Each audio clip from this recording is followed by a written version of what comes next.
যোৰহাটত অনুষ্ঠিত হোৱা কেন্দ্ৰীয় বিষ্ণু ৰাভা দিৱসৰ দ্বিতীয় দিনা কেইবাটাও অনুষ্ঠান অনুষ্ঠিত হয়। সেই অনুসৰি যোৰহাট কমাৰ্চ কলেজত কুইজ প্ৰতিযোগিতা, যোৰহাট তাৰকাগৃহত কবিতা আবৃত্তি প্ৰতিযোগিতা আৰু তাৰ সমান্তৰালভাৱে মূল মঞ্চত তৰ্কৰ প্ৰতিযোগিতা অনুষ্ঠিত হয়।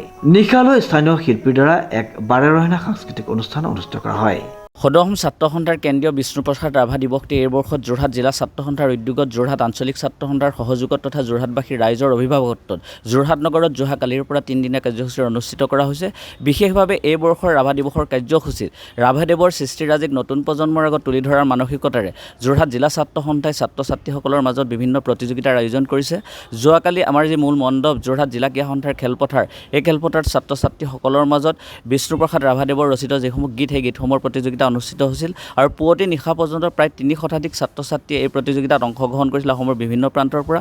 ঠিক সমান্তৰালভাৱে পৰিয়াল ছাত্ৰ ছাত্ৰীসকলৰ মাজত চিত্ৰাংকন প্ৰতিযোগিতা অনুষ্ঠিত কৰা হৈছিল। আৰু আজি দ্বিতীয় দিনা ছাত্ৰ ছাত্ৰীসকলৰ মাজত যোৰহাট চিকেবি কমাৰ্চ কলেজত কুইজ প্ৰতিযোগিতা, যোৰহাট তাৰকাগৃহৰ প্ৰেক্ষাগৃহত কবিতা আবৃত্তি প্ৰতিযোগিতা আৰু সমান্তৰালভাৱে যোৰহাট ক্ৰীড়া সন্থাৰ মূল আমাৰ যি প্ৰেক্ষাগৃহ আছে, প্ৰেক্ষাগৃহত আজি ছাত্ৰ ছাত্ৰীসকলৰ মাজত তৰ্ক প্ৰতিযোগিতা অনুষ্ঠিত হৈ আছে। এই যোৱা কালি আৰু আজিৰ কাৰ্যসূচীত যোৰহাটবাসী ৰাইজে যি বিপুল সহযোগিতা আগবঢ়াই আমাৰ এই কাৰ্যসূচীসমূহ সফল কৰি তুলিছে। আমি আশা কৰিছোঁ আজি নিশাৰ ভাগলৈ স্থানীয় শিল্পীসকলৰ দ্বাৰা হ'বলগীয়া সাংস্কৃতিক অনুষ্ঠান, অহা কালিলৈ দিনৰ ভাগত মুকলি সভা তথা বঁটা বিতৰণী সভা আৰু নিশাৰ ভাগলৈ আমন্ত্ৰিত শিল্পীৰ দ্বাৰা যি সাংস্কৃতিক অনুষ্ঠান হ'বলগীয়া আছে, আশা কৰিছোঁ যোৰহাটবাসী ৰাইজে একেদৰে সম্পূৰ্ণ সহায় সহযোগিতা তথা উপস্থিতিৰ তেখেতসকলে আগবঢ়ায়। উল্লেখযোগ্য যে অনুষ্ঠানৰ শেষৰ দিনা মুকলি সভা আৰু বঁটা বিতৰণী অনুষ্ঠানটি অনুষ্ঠিত হয়। উক্ত মুকলি সভাত সদৌ অসম ছাত্ৰ সন্থাৰ কেন্দ্ৰীয় নেতৃবৃন্দ উপস্থিত থাকে। লগতে 4,000 ছাত্ৰ ছাত্ৰীয়ে একেলগে বিষ্ণু ৰাভা সংগীত পৰিৱেশন কৰে। ইয়াৰ পৰেও নিশালৈ কেইবাগৰাকীও স্থানীয় শিল্পীৰ দ্বাৰা এটি বাৰেৰহণীয়া সাংস্কৃতিক অনুষ্ঠান অনুষ্ঠিত কৰে। সদৌ অসম ছাত্ৰ সন্থাৰ কেন্দ্ৰীয় বিষ্ণু ৰাভা দিৱস 2025 এইবাৰ যোৰহাট জিলা ছাত্ৰ সন্থাৰ উদ্যোগত, যোৰহাট আঞ্চলিক ছাত্ৰ সন্থাৰ সহযোগত আৰু যোৰহাটবাসী ৰাইজৰ অভিভাৱকত্বত এইবাৰ যোৰহাটত অনুষ্ঠিত হৈছে। যোৱাকালি বিভিন্ন ধৰণৰ প্ৰতিযোগিতাৰ মাজেৰে সফলভাৱে পাৰ হৈ গৈ আছে। আজি ইতিমধ্যে কেইবাটাও প্ৰতিযোগিতা বৰ্তমান চলি আছে। কুইজ প্ৰতিযোগিতা চলি আছে, ইয়াত তৰ্ক প্ৰতিযোগিতা চলি আছে, সমান্তৰালভাৱে কবিতা আবৃত্তিৰ প্ৰতিযোগিতাও চলি আছে। বিভিন্ন ধৰণে যি প্ৰতিযোগীসকল আহি পেলাই যি ধৰণে সহযোগিতা আগবঢ়াইছে, আমি নথৈ আনন্দিত হৈছোঁ। যোৰহাটবাসী ৰাইজে যি ধৰণে সহযোগিতা আগবঢ়াইছে, আমি সকলোৱে তেওঁলোকৰ ওচৰত কৃতজ্ঞতা জ্ঞাপন কৰিছোঁ।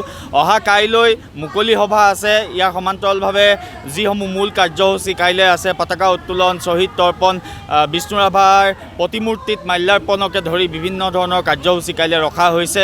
4,000 ছাত্ৰ ছাত্ৰীয়ে একেলগে সমবেত সংগীত পৰিৱেশন কৰিব। সমান্তৰালভাৱে 2খন গৱেষণাধৰ্মী কিতাপ উন্মোচন কৰা হ'ব, এখন স্মৃতিগ্ৰন্থ উন্মোচন কৰা হ'ব।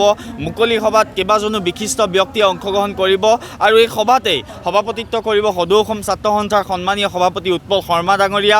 এই অনুষ্ঠানটোত উপস্থিত থাকিব সদৌ অসম ছাত্ৰ সন্থাৰ সন্মানীয় সাধাৰণ সম্পাদক সমীৰণ ফুকন ডাঙৰীয়া, মুখ্য উপদেষ্টা ডক্টৰ সমুজ্জ্বল ভট্টাচাৰ্য ডাঙৰীয়াকে প্ৰমুখ্য কৰি বিভিন্ন জিলাৰ পৰা অহা কেন্দ্ৰীয় নেতৃবৰ্গ আৰু জিলা ছাত্ৰ সন্থাসমূহৰ সভাপতি সম্পাদক বিষয়ববীয়াসকলে অংশগ্ৰহণ কৰিব। আৰু এই 3টা দিনত আমি সকলোৱে সহযোগিতা আৰু সহায় আমি কামনা কৰিছোঁ।